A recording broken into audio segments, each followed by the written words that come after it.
جناب رسول الله صلی الله علیه وسلم آثار د قیامت بیان کړي لیکن علی التعین هغه تاریخ چې دا ورځ به په کوم ورځ باندې بدا کم تاریخ باندې بدا ورځ برپا کیږي دا سوا د خدای نه بل چاته نشته. روایتو کې راځي چې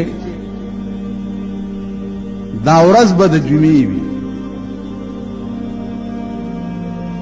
قیامت چې په کوم ورځ برپا کیږي نو دا ورځ به د جمعې. الله دې امان راکړي چې اعلان د قیامت موشي او د جمعې ورځي او خلق چې ده ډرامو ته بلو پرنټونو ته دمانو ته ډمو ته واده وي او ناست وي او قیامت په برپاشي چې د دې قوم حال بسي.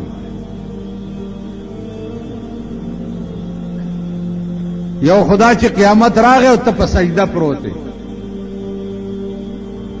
په مانځه ولاړې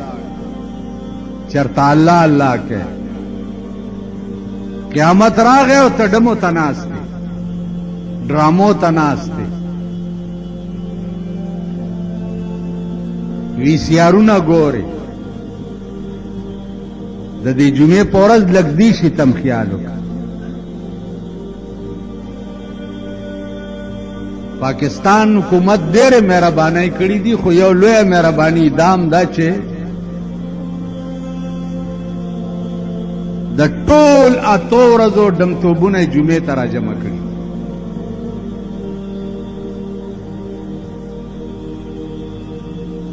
نو حدیث کې راځي چې دا ورځ چې ده دا به د جمعې ورځ. اوس جمعې ورځ ته جمعه ولې وایي؟ د دې ډېر وجوهات علماو بیان کړي.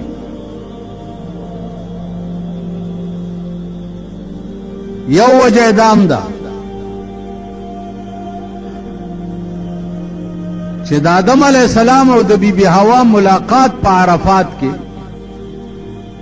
شوی نو دغه ورځم د جمعې وه.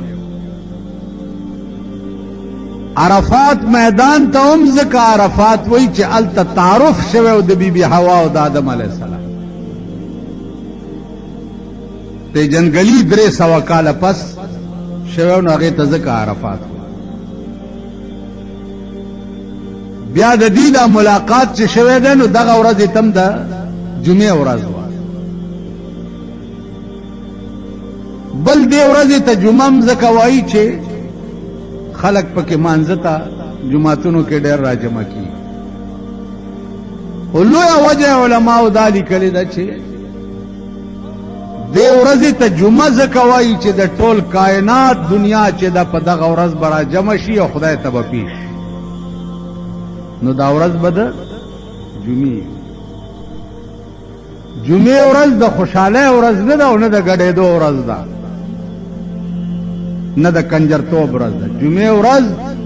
ډېره لویه د خطرې ورځ ده چې هسې نه چا قیامت پې برپا کېږي چې همدا جمعه نشي چرته. عظمت یې بیا څومره دی؟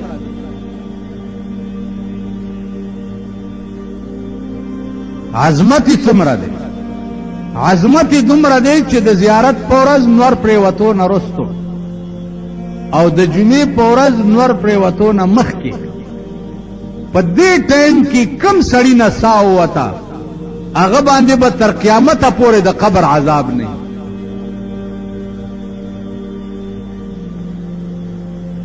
د جمعې د ورځې بزرګي او تقدس اون دومره اوچت یعنی الله پاک دې ورځې لا څومره لوی اهمیت ورکړی دی. حدیث کې راځي چې دا عذاب به څنګه نه وي په دې مړي چې د جمعې په شپه او جمعې په ورځ مړ شي. وایي داسې به نه وي پې چې یو جمعه باندې دی مړ شو نو دا جمعه دی بلې جمعې ته شپاړي چې بله جمعه راشي هغه جمعه بیا وکالت کوي چې نه د ده سا په ما کې ختلې وه خبردار چې عذاب نږدې را نشي هغه جمعه به بلې جمعې ته وسپاري تر قیامته پورې به په دې سړي د قبر عذاب نه د جمعې عظمت هم بیا دومره اوچت عزیزانو په ټوله هفته کې د 2 ورځو عظمت ډېر اوچت دی یو د جمعې عظمت او یو د پیر د ورځې عظمت د رسول الله صلی الله علیه وسلم ولادت اقدس چې دی د پیر په سحر شوی او بیا وفات هم د پیر په ورځ شوی نو د پیر ورځ او د جمعې ورځ په دې اتو واړو ورځو کې ډېرې لویې د شان ورځې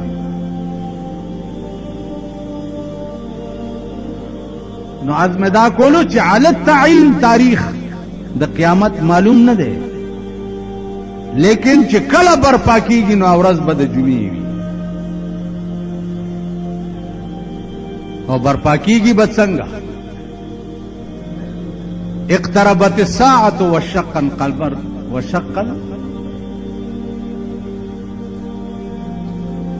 اقترب ماضی صيغه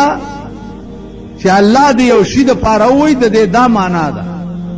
چې قیامت تیر نه ده اقترب دا معنا چې داسې وګڼه لکه چې دا ورځ تیر شوی وي تیر شوی شی یقیني په نسبت سره راتلون کی شي تا نو اقتربای ماضی صيغه ځکه ویلا چې دا داسې وګڼه لکه چې تیر شوی ډیر نږدې دار سره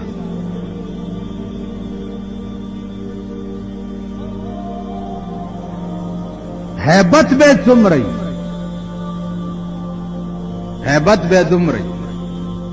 قرآن کریم دغه ورځ هیبت بیان کړی دی یوم یجعل الولدان شیبا دا به دومره سخت ورځ دومره سخت ورځ وي چې د ډېر هیبت نه به الکان پکې سپینګیري شي الکان به سپینګیري شي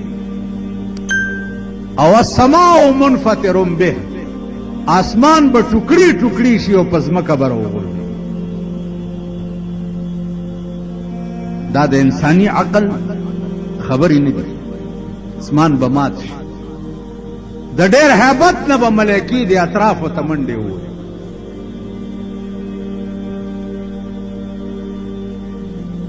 اسرافیل علیه السلام به شپېلی وغږوي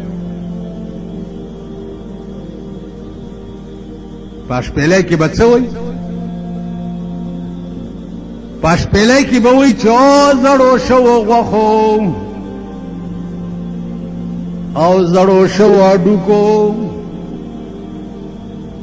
تیار شئ او راپاسئ د پاره د حساب د چا د بدن غوښې او هډوکي چار ځای ته رسېدلي داسې د هوا کې به راواړي او جسم به مرکب چې دا څنګه یې داسې به جوړ شي او روان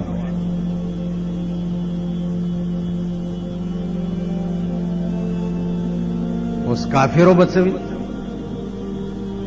پیغمبر چې دا خبره قرآن وکړه هغې ووایي چې اذا متنا وکنا ترابا ذلک رجع بعید مونږ چې مړه شو او خاورې ایره ایره شو بیا را ژوندي کېدل دا زمونږ عقل نه مني قرآن راغی چې یحسب الانسان ان لن نجمع عظاما ستا دا خیال دی چې ستا دا هډوکي به زه بیا برابر نه کړم را جمع بیا نه کړم بلا قادرین علی ان نسوی بنانا هډوکي دې را جمع کول خو پرېږده چې دې ګوتو کې دا نری کرښې چې دي دا به هم رانه لاندې باندې نه شي اوس حیران کن خبره درته بله وکړه په دې اوس تاسو څه په ډب یئ دې ګوته کې که داسې په خوردبین باندې وګورئ نری نری کرښې شته پکې دې ګوتو په کاغذ ګوته لګوه د پلارو لګوا د زویو لګوا د ښځو لګوا د مورو لګوا د پلارو لګوا وغیره وغیره پردی ګوتې ولګوا په کروڑونو ګوتې ولګوه د هر یو ګوتې کرخې چې دي د یو بل نه به مختلف دا یو دا د ګوتو کرخې دي دا هم د یو بل نه به مختلف. اوس وګوره بل حیران کن خبره بله وګوره. ته سړی ستا ښځه ده بچی دي شوي دي صاحبه 8 شوي دي یا 10 شوي دي یا 6 شوي دي یا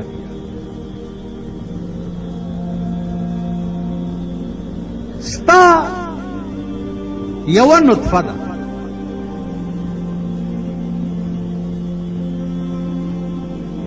والسماء وخشا والطارق وما أدراك ما الطارق النجم الثاقب وإن كل نفس لما عليها حافظ فلينظر الإنسان مما خلق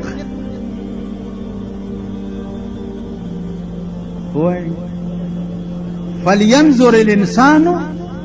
مما خلق. انسان دې دا خیالو کې چې دا ما د څه شي نه پیدا کړی د انسان دې ځان ته وګوري لکه دا تسمار خان چې اوس ځان ته وایو په پنجو داسې ګرځي لکه د کارغه په شان دې د سوټای زوی ته ووایه چې فلینظر الانسان مما خلق. ته دې ځان ته وګوره چې ته ما پیدا کړی د څه شي نه. بې ادبي دې معافي. دغه نطفه چې دا ته پیدا تا ته په لاس کې اچوم ته به وسټئ او به سټئ ها دغه ساس کې چې دا ته پیدا دا درته په لاس کې اچوم او به سټئ ولې څه شي ها پړی تا دا نو تپاکی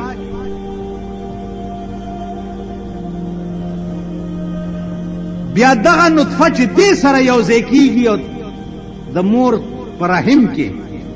او هغه دواړو نطفو نه بیا ته جوړېږي هغه د مور د رحم نطفه تا ته په لاس کې اچوم ته به وسټئ هغه نطفه مو ګوره او دا ته چې ته پیدا دا مو ګوره. نو چې د پلیتې نطفې نه پیدا خو د پلیتې بچیه نو سړیتوب زده که کنه.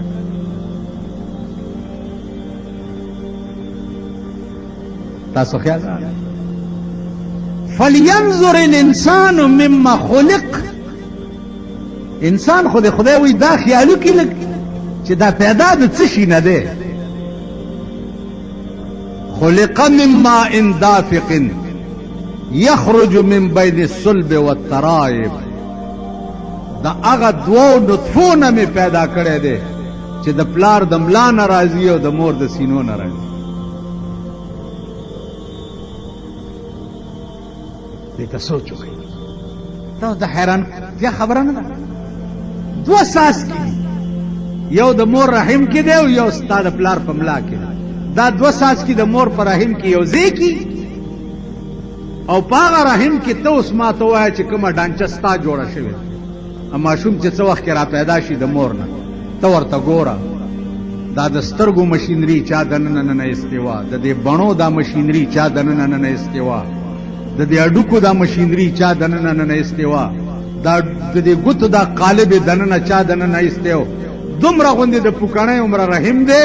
او د پوکڼۍ عمره رحم کې څومره ښایسته ماشوم د دوو څاڅکو نه جوړ شي. دې ته د انساني عقل رسۍ کېدی.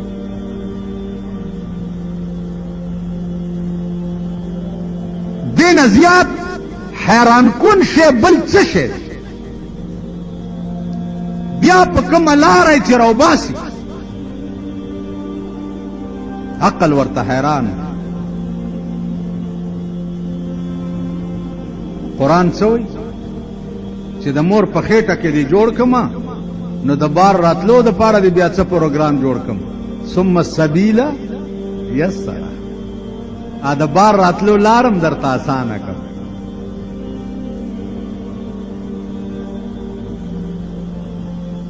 تیر ورځو کې